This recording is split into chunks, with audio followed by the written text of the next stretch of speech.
Hi friends, welcome to stunning moms. ಈ ದಿನ ನಾವು ನೆಕ್ಸ್ಟ್ ಲೆಟರ್ ಕಾಗುಣಿತ ಅಕ್ಷರ ಗ ಅಕ್ಷರದ ಕಾಗುಣಿತವನ್ನು ಇಂಗ್ಲೀಷಲ್ಲೂ ಸಹ ಯಾವ ರೀತಿಯಾಗಿ ಬರೀಬಹುದು ಅನ್ನೋದನ್ನು ನೋಡೋಣ. ಬನ್ನಿ. ಗ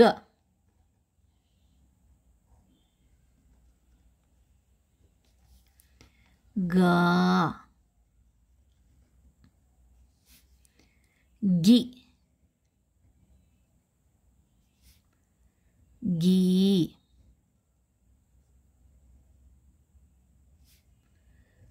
ಗು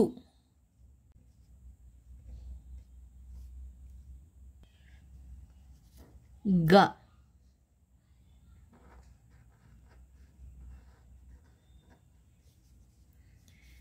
ಗ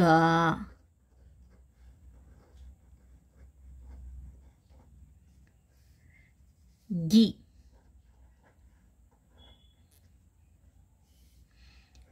ಗಿ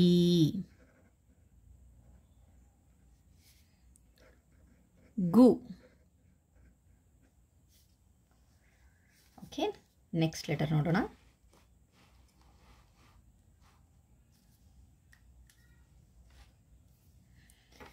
ಗು ಗೂ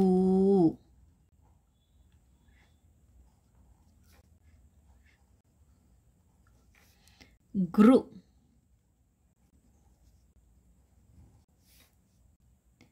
ಗೆ ಗೆ ಗೈ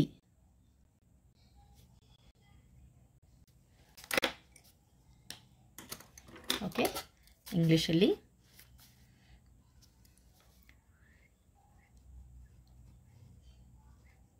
ಗೂ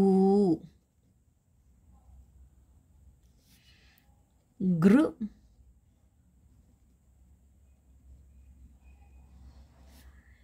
ಗೆ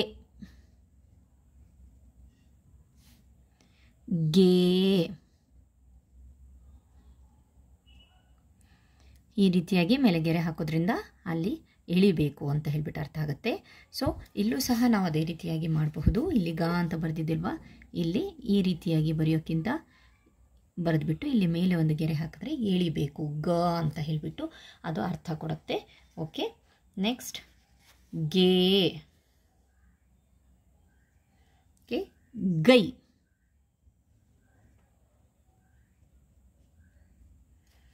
ಓಕೆ, ನೆಕ್ಸ್ಟ್ ಲೆಟರ್ ಗೋ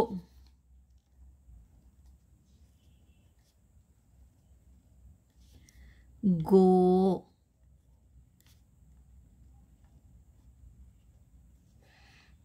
ಗೌ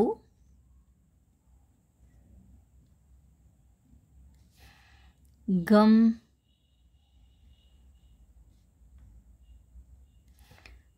ಗಹ. ಓಕೆ, ಇಂಗ್ಲೀಷಲ್ಲಿ ಗೋ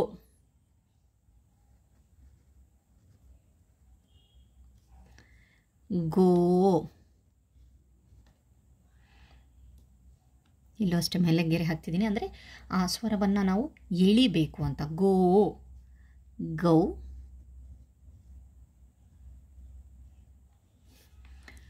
ಗಮ್ ಗಹ.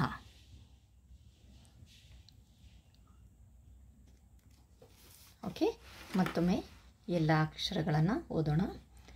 ಗ ಗ ಗಿ ಗಿ ಗು. ಇಲ್ಲೂ ಸಹ ಈ ರೀತಿಯಾಗಿ ಬರೆದು ಬಿಡಬಹುದು. ಓಕೆ, ಗಿ ಗಿ ಅಂತ ಇದೆಯಲ್ವಾ, ಸೊ ಐ ಬರೆದು ಅದರ ಮೇಲೆ ಗೆರೆ ಹಾಕಿದ್ರೆ ಅಲ್ಲಿ ಎಳಿಬೇಕು ಅನ್ನೋ ಅರ್ಥ ಕೊಡುತ್ತೆ. ಗಿ ಗು ಗೂ ಗೃ ಗೆ ಗೆ ಗೈ ಗೋ ಗೋ ಗೌ ಗಮ್ ಗಹ. Thank you friends.